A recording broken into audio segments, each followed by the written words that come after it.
This is Fresh Tracks Weekly. We got a few news stories today. No fishing corner, but next week Michael promised he'll have a good fishing corner. And then we're also going to have a deeper dive where we're discussing the cultural shifts that are starting to happen in some of the state's fish and wildlife commissions. For me, this weekend, got out and did some more sheep scouting. As I said in the last episode, that's kind of all I can think about. But Kara and I put a lot of miles on, glassed a ton, we saw some amazing country, and it's starting to set in just how difficult this hunt is going to be. I'm still stoked. I have a sheep tag in my pocket. But yeah, 7 days into scouting so far, and what I've learned is that just to get into the zone where I can probably glass sheep is about 7 to 9 miles of hiking, climbing anywhere from 2,000 to 3,000 feet. And that's just to get into the start of the zones. The weather can roll in and you can't see anything, which makes it really interesting. I've only spotted one band of rams so far that are on summer range. I did see a bunch before they moved up, but yeah, honestly, all of it's just making me more excited because I wanted a real sheep hunt. I wanted a tough sheep hunt, and I think I'm gonna get it. So yeah, with that, I'm gonna roll into some news. In Nevada, both mule deer and bighorn sheep have seen steady declines in recent years due to drought, and now it was compounded by the heavy snowpack and a tough winter. While many of these desert areas were in desperate need of water, that heavy winter snowpack fell on dwindling forage, and the snow came too late to fill up any of the water sources that the wildlife depend on. So the mule deer have gone from a high of 200,000 in the 90s down to around 68,000 now. Bighorns went from a high of 10,000 in 2018 down to about 7,100 currently. An article in the Nevada Independent interviewed several Nevada Department of Wildlife biologists talking about how these animals are losing battles on multiple fronts. Significant housing developments in mule deer winter range continue to occur, including one that will consist of 3,000 to 4,000 luxury houses in historic winter range. I think it's important to delineate these impacts on wildlife. While things like drought and severe weather will have a significant year-to-year influence on wildlife survival, things like developing houses on a winter range, that's a permanent impact. Once those houses go up, they're there to stay. So hopefully this drop in population is the bottom of a trough in a cyclical pattern, and hopefully that snowpack will help fill up some of those depleted desert water sources. Last week we mentioned that Oklahoma was added to the list of states with confirmed cases of chronic wasting disease. Now, Florida has also detected its first positive case. A road-killed white-tailed deer was sampled in Holmes County and found to have the disease. The Florida Wildlife Conservation Commission has been monitoring and testing deer since 2002, but this recent positive has triggered the state to implement a response plan in which they will be collecting samples from specific zones and trying to figure out how much CWD has spread. Depending on the results from these sampling efforts, it'll determine how the department plans to react in regards to management. Also within the realm of CWD, Bowhunting Magazine recently put out an article that highlighted several research studies looking into genetic factors that affect how susceptible white-tailed deer are to getting the disease. These studies took place using captive white-tailed deer herds, and they genetically tested individuals and found that deer that had certain genetic traits were more prone to get CWD. Once they identified these genetic traits, they were able to remove those highly susceptible individuals and found that they could significantly lower prevalence of CWD in those captive herds. Obviously, this approach is only practical within a captive setting, but the hope is that this could potentially provide a glimpse into the future of herds potentially slowly recovering on their own. Basically, if the more susceptible individuals continue to die off over time, it could lead towards selecting for those genetics where the deer are less susceptible. In Montana, the Fish and Wildlife Commission held its June meeting where several notable things happened. The first concerning elk hunting access agreements, where the commission approved 49 applications. So these elk hunting access agreements are a deal between the department and private landowners in which the landowner allows a limited amount of public hunters to hunt their land in exchange for elk licenses or permits issued to the landowner or their qualified designees. This year, the approved applications will open up around 500,000 acres of private land for a minimum of 3 hunters per property, one of which those hunters can be chosen by the landowner. Some of these slots will be selected from a random draw, and the others will be offered to hunters in the order that they drew their respective elk licenses. The FWP press release touts opening an additional 540,000 acres of inaccessible or underaccessible public land through payments to the landowner or reimbursements for improvements to facilitate public access, basically paying landowners who border the public land, allowing hunters to go through and access that. So 1 million acres of new access sounds great in the headline of a press release, But there's a few caveats to note. Half of that acreage will only provide access for around 400 hunters, and then the other half, the other 500,000 acres, includes a significant amount of acreage that is already accessible to the public, but still providing additional access. Some hunters voiced concerns that there was very little transparency in regards to those elk hunting access agreements, not knowing what exactly the landowners were going to receive and what the public hunter was going to receive. There's also concern for using currency in the form of elk permits to pay for public access could be a slippery slope towards privatizing wildlife. But this will serve as a great segue into our deeper dive where we're talking about state fish and wildlife commissions, who has the power to make decisions, and shifting cultures within those commissions. All right, deeper dive this week, talking about changing cultures within like fish and wildlife commissions. Seems like, at least within Oregon and Washington are in the news recently because of kind of this like cultural shift within the department.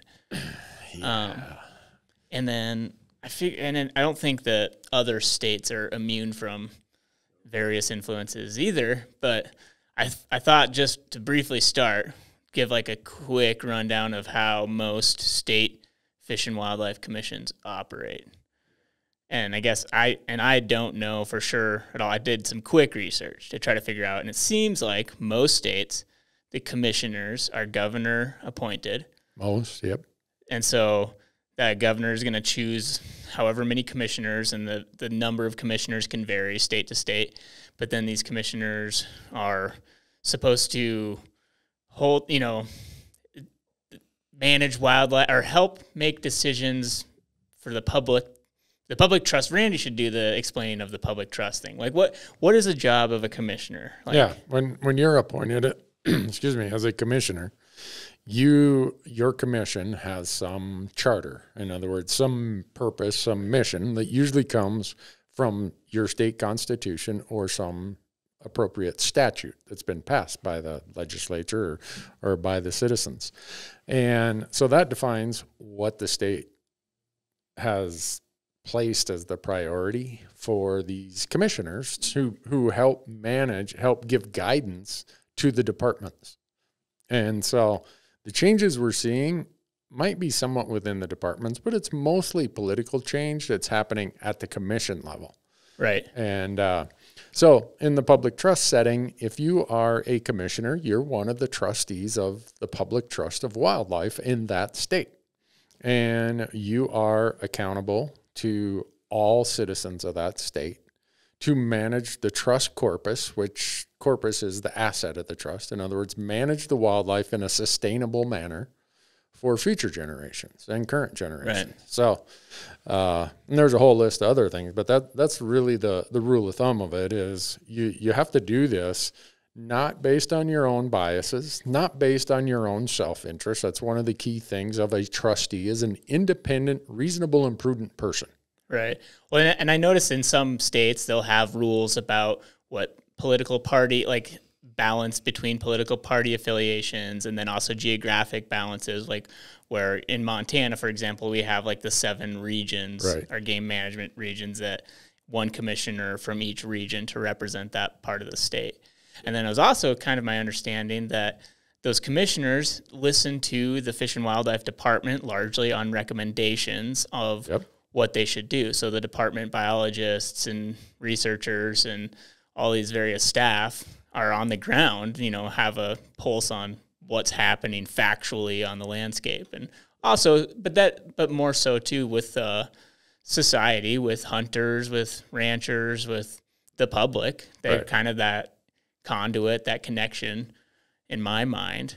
But sometimes I feel like that's not true or doesn't hold true to the extent that I would like to see. Right. But to your point of these professionals, these scientists, biologists who work for departments, that's one of the 7 tenets of the North American model that is very common throughout all of our models in every state, is that we use science as the basis for wildlife management. Right. Otherwise, you'd get commissioners who say, well, I don't care what science says. I just hate honeybees. Let's go kill all those damn honeybees. You know, one of them bit me the other day, or whatever it might be. You know, some seagull shit on my windshield, and let's go kill all those damn seagulls. So that's why we have this standard of science as the basis for wildlife management. Right. And most of these commissioners, they might have appropriate experience where they can check all the boxes that most states identify. You must, one commissioner from this interest group, one from this, or whatever. And there's kind of an expectation that this commissioner is going to come and represent interests, but they're not going to have the science background that these biologists do.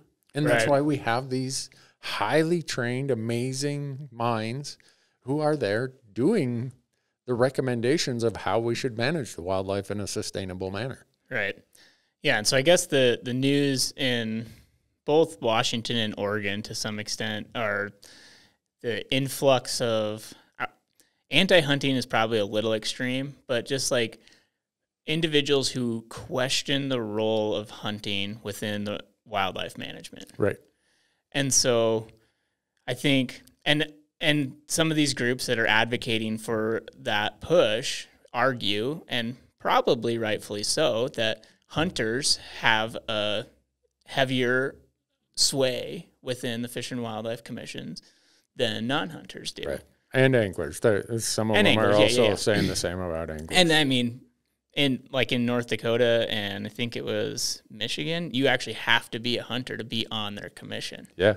And so I think that I don't know if that's necessarily like a secret or if it's a problem, because in my mind, like the whole idea behind the North American model is that, hunting is used as this conservation tool. We've talked about it a bunch in the past, and hopefully people are familiar with how the North American model works. But, hunting as this conservation tool has been extremely successful as a funding mechanism, as a way to get, people to care about wildlife, as just like a way to protect and conserve wildlife. So, and I don't know if some of these advocates to want to see less hunter influence know the history. Do you think they know? Yes. So they know the whole history of the North American, I think there's some naivety to it. I think in some respects, but then there's definitely people who, I don't know, or more. There is some, I think, using Washington as the example, they're one of the states that get, most states get almost zero or very little general fund money to run their fish and game departments. Michael goes and buys a fishing license. That goes into the department. There's matching money from Dingle Johnson on your fishing gear that you buy a ton of. Michael's a large voluntary taxpayer in the fishing world. But the same happens in the hunting space. Where in Washington, it's one of the states that, if you ranked them all, they probably get more general fund money. And so that's being used as kind of a mechanism to say, look, there's a lot of general fund money coming in here. You guys shouldn't have all the say. Right. But that's the mechanism being used. The agenda being provided by the current governor and their appointees. I think Washington has 9 commissioners, if I remember correctly, and they're on a rotation. So a governor would need a few terms or a couple terms to, quote unquote, stack the deck. But the current governor has 6 appointees on there, and they've made it very clear. They want to change the entire definition, change the charter, change everything, and de-emphasize hunting and fishing as part of their wildlife management strategies for the entire agency, which is supposedly reflective of what the citizens of the state want. What are they trying to emphasize then? Like, what if it's not hunting as a conservation tool? Like, are they just saying, like, we'll get more funds from this general fund you're talking about? I don't know that they've thought it through that far. They're just saying, let's not use hunting and fishing as a tool to manage wildlife. To me, and I could be totally wrong in this, but I feel like some of the messaging that I've seen is almost like, well, let's let nature take care of itself. What is there to fund? We'll just put predators back on the landscape and nature will take care of itself. But to me, modern wildlife science has shown us that humans are here and we're here to stay, and we're part of the system whether we like it or not. And so to just think that everything will just be hunky-dory, everything's going to work out perfect, it just doesn't seem feasible. Like, I feel like wildlife management, like, we have messed up so many systems that we have to help these systems along if we want to see them function in a reasonable manner. But yeah, they use this language in this draft that they have. It's called the Precautionary Principle, that if there's even the slightest doubt, just don't do anything. Well, the science says, here's the best information we have. Let's do this, or let's do that. Let's not harvest as much, or let's improve this habitat, or let's do this. Yeah. And we'll adapt and learn as we go. This precautionary principle says, no, unless you got like 100% certainty, we're just, no, none of that. Exactly. Can't be doing that. So. And they're using, but that's the thing, is both sides are saying that we're trying to use the best available science. Right. And they're both backing, they're like, no, the best available science, like, well, I guess one example in Washington is like, we don't have enough data on the black bears to, say whether or not there should be a season on them. And that's where their commission says that. Yeah. Their agency biologist, I sat through this. This was like a year and a half ago. I watched her presentation. It floored me how much she knew about those black bears, their habits, their trends, the cycles, the population dynamics. And it was pretty much, we don't believe you. Yeah, I watched one of their steelhead ones, and it was just like, that's what they kept on saying, is like, we don't have enough information. We don't have enough information to make like an educated guess or whatever. So I get that both sides can say that, but for me, the lesson of this is a couple things. One, we've got some really big fires burning, and while people want to argue about lighted knocks and trail cameras and stuff, the town is burning down, and we're out there picking the dandelions out of the front lawn. Yeah. Yeah. This is serious stuff. And then you go across the river to Oregon, and you see the things that they've been changing, and you look at ballot initiatives across all those West Coast states. No more hunting with hounds, restrictions on this, restrictions on that. And these are huge, huge issues. And we did a podcast on this last spring, a year ago. And it was when this just started gaining a foothold in Washington. And I did a bunch of research on it, and I was dumbfounded because I always thought of Washington as this fishing, hunting state. Yeah, me too. In certain parts, it definitely is. Yeah, but that whole I-5 corridor there is, population-wise, it controls the vote. Right. And which almost brings up, so I don't know if you saw, there's a bill, and I think it's like about to either... In Oregon. In Oregon. Yep. Yeah, sorry, not Washington, Oregon, to kind of shift the power away from the population centers and give more to the rural areas. So it would be more of a geographic distribution of voice within the Fish and Wildlife Commission versus purely population-based. And so I don't fully understand all the consequences of that. I know, like, the Oregon Hunters Association is pushing that. I think that's what it's called, Oregon Hunters Association, pushing that hard and basically going on the offensive, trying to, make a more, in their opinion, more balanced Fish and Wildlife Commission. Right. So, and I just looked it up here. It's House Bill 3086. Again, this is a state-based group that is saying, hey, we got to start being proactive, and all the kudos in the world to the Oregon Hunters Association. And they may not get it through, but I hope they do. And if they don't, they'll learn from that, and hopefully they will. But Oregon's trying to do what we do in Montana. We have it more geographically broken out by commissioners. Yes. Because regions 6 and 7 don't have nearly the population of region 2 and 3. Right? Right. I mean, we got both just in region 3. They have a lot of the wildlife. Yeah. Exactly. They do. Yeah. And they got a lot of the land mass. Yeah. So the issues are out there. They're in touch with it. They understand it. So what Oregon's trying to do is say, let's make this a little bit more like, say, like Montana or Wyoming or Idaho, where it's not strictly population-based, because currently Oregon, it's based on congressional districts. So congressional districts are positioned to be generally about the same size in population. Well, that makes you get one commissioner from Eastern Oregon, and then around the Portland area, you get however many commissioners. Yeah. Okay. So we don't, in Montana, we do it more geographically. Yeah. And I think that's better. Yeah. Because those people out there are way more in touch with the needs of Eastern Montana than someone sitting in Butte or Bozeman or Helena or wherever. Yeah, exactly.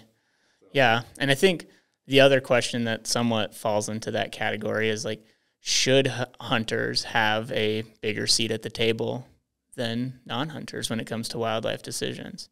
And I don't know. I mean, most of the funding comes from us is my thing. Yeah. It's like, you got to, I mean, I don't know. Like the birder's not paying in the birding fee to go, you know. But I'm sure that they would advocate for more wildlife and whatnot. But here, you guys know I'm in my CPA life, I'm the trustee of multiple trusts. So if you want to nerd out on being a trustee, I'm your guy. But a trustee has to look at all facts and circumstances of what a reasonable and prudent person would do. So if you're the trustee of, let's say, a financial trust, would you say, you know what, you might be the investment where I'm making all my money, but hell with you. I don't like you. I'm getting rid of you, and I'm going to let this trust just go to hell. No.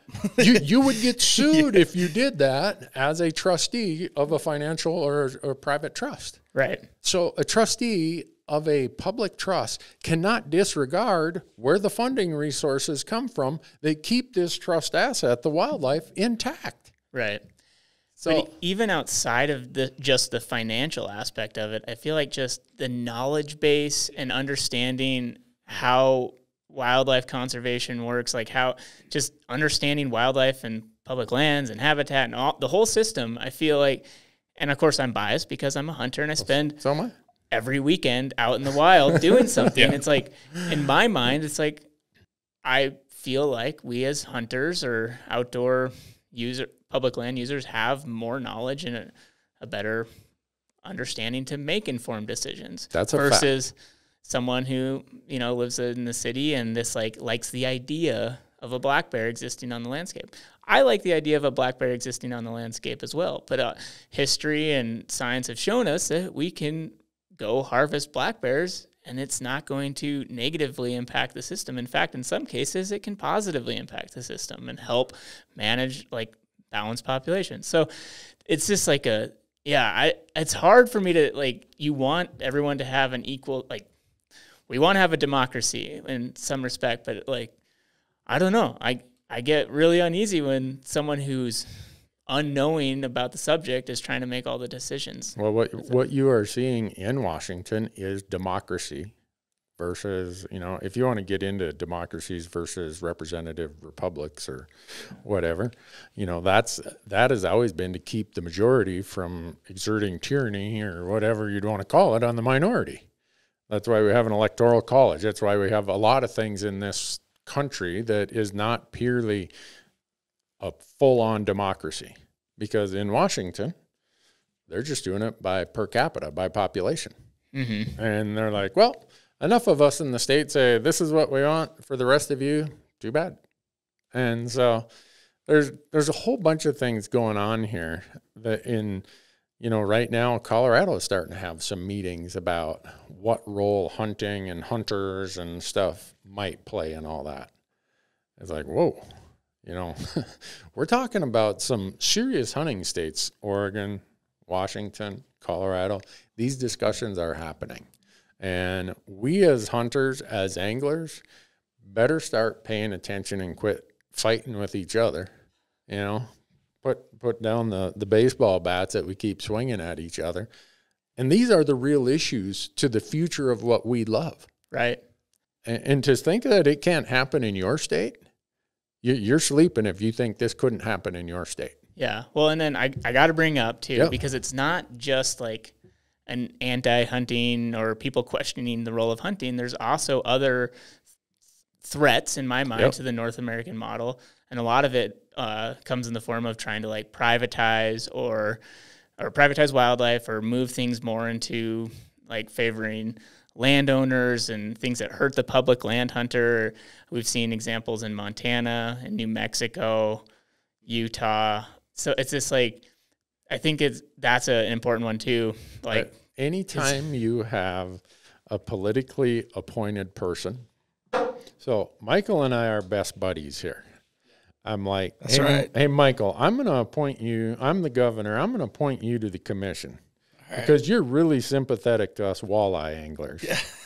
And you're going to go and you're going to plant walleyes everywhere, right? Because don't tell anyone, but I own a tackle company that I got you. Just goes only to walleye anglers. For sure. I'm using a goofy example, right? But to your point, Marcus, I when mean, you're a political appointee, you bring with it your biases and your baggage, and you might try to get more tags to your community or more of the department's funding to your group, and it has nothing to do with science. Oh, for sure. There's some blatant examples of conflict of interest where it's self-serving votes that's like... Exactly. Let's use Montana for an example, okay? We have people on our commission that are absolutely in a conflict of interest on a lot of their votes. Oh, totally. Yeah. And the number one thing for a trustee is to operate independently without conflict. So every time a vote comes up that person has a conflict of interest, they should recuse themselves. They don't. And it doesn't appear to be any consequences, really. Zero. It just is like... just accepted that, well, to the victor goes the spoils. Yeah. And I know some people are going to be like, Newberg, you're out of hand here. Maybe I am. I'm pointing it out as the example that we have lost through this political appointment process. We have lost this independent trustee concept as a commissioner. Yeah. And it never used to be that way. In Montana, I think it was 79. When they changed it from the governor got to appoint the commissioners, but the commissioners hired the director, set the season, set the license fees, did everything. And all of a sudden some governors and some legislators are like, well, we can't be letting those 5 or 7 people deal with this valuable asset. We got to get our fingers in the pie. Yeah. Well, and again, it kind of, to me, it goes back to people who are unknowing about the whole system and what impacts the decisions they make are going to have on the public land hunter or the private landowner, or this like certain decisions are going to have these impacts. And a lot of these commissioners don't understand the consequences of what the decisions they're making. Right. And it's just like, and I don't think it's necessarily bad intent in their mind. It's just they're trying to do what they think is best, but there's a lot of unintended consequences that people don't see. And so I love the idea of having commissions, or at least people who are making the decisions, be educated in the decisions that they're making. Like having a fish and wildlife background, or this understanding what's going to happen when you make these decisions. Yeah. And I think that's lost in a lot of cases. I wish every person who accepted a role as a trustee of wildlife had to sit through a 2 or 3 day class about, here is your public trustee duty as a commissioner, as a decision maker of wildlife. Most of them, you say public trust or public trust doctrine, they're like, what are you talking about? They get this blank look on their face, and that's a bad symptom. Yeah. It's a symptom of the political process just picking some plums and saying, well, here's my buddy, or here's who gave me a donation or whatever. And I know some, whether you voted for someone as a Democrat or Republican, you're probably mad at me now because I said your person appoints commissioners based on who did them the most favors. Yes, that's what I am saying. So be pissed off. Yeah. That is the way the process works. Some of the states, and I'm going to use an example in Nevada, they have done a really good job of insulating their department from the political process because of how they're structured, how their appointment system works, where the powers lie. So it doesn't have to be the way it is in some of these states, but Washington is like way, way out on the end of the plank. Yeah.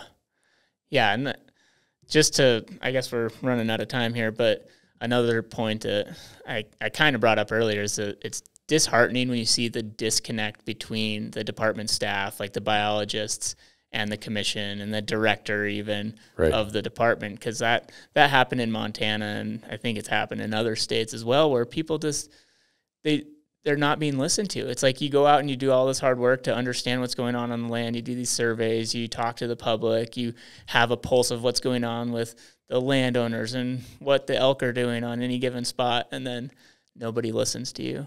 And so that's, I think, disheartening and disappointing because this... Oh, I would. I mean, if I worked in a department, it's one of those, you're going to get all the blame but none of the credit. Yeah. And you're going to do what we tell you to do because, well, we're smarter than you. I often joke that all these really smart people who went and got their master's and PhD in wildlife, you didn't need to go through all that school. Just get elected to the Montana legislature. You're instantly an expert on wildlife issues. Yeah. Well, and it's created... Or whatever state. The Montana... No, all the Montana commissioners are going to be calling me, Newberg, come on, man. We give it our best. Well, all the Montana legislators maybe are going to be calling me.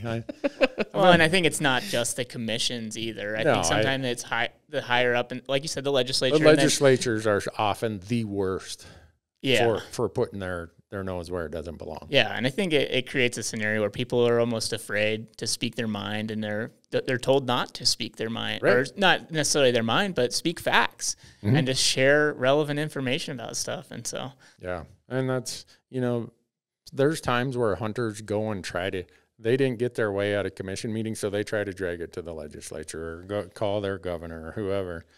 When you do that, you're opening up a can of worms that you can't put that genie back in the bottle. Yeah. And but these trends, I'm glad we're talking about them, because anyone who's not paying attention, these trends are happening. Yeah. And they're happening in states where you really would have never expected it. And people are using the ballot box to either vote on ballot initiatives or to vote in the folks who are going to make Michael the greatest walleye tackle salesman in Montana. But I didn't mean to get all your trout fishing buddies are going to be like, Michael, come on, man, push back on him. Yeah. So it's a way bigger issue to the future of hunting and conservation funding and fishing than what people are giving it credit for. I think on our platforms we got to keep talking about it more and more and more. I'm having some more Washington guys come on to talk about it on the Hunt Talk podcast later this summer, because it's cool. It's that'll be interesting to hear. Yeah. So, well, I guess we're out of time on the cameras. They're about to did we solve the problem? It sounds like I think you solved it. All right. The point being, folks, pay attention to what's going on in your state and be a member of your state-based organizations, because they're the ones doing the heavy lifting.